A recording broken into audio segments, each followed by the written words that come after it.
وكمان كان في جده شنبات في ميعاد الاكل بأمر عمرو جده يقعد يحكي حكايات كان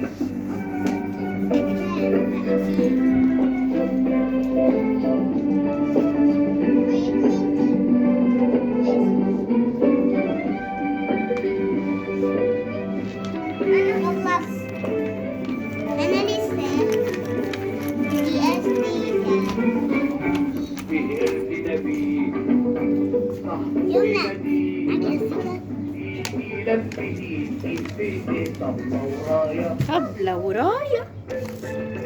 وساعات تلاقيه يعمل لك ايه دير ويرميه على الله يا عمر جميل.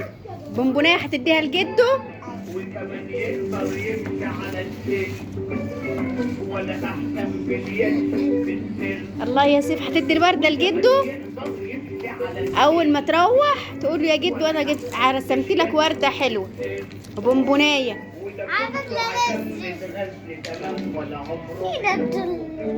اي طعام كان في واد اسمه الشاطر عمرو وكمان كان في جده بشنبات. جميل جميل يا مريوم. هتدي الوردة دي لمين؟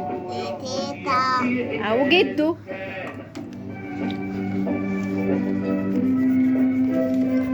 انا هديها لتيتا عشان جده هيطلعها.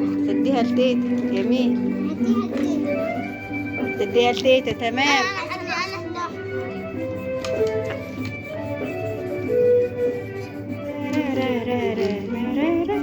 والأستاذ فيه أبو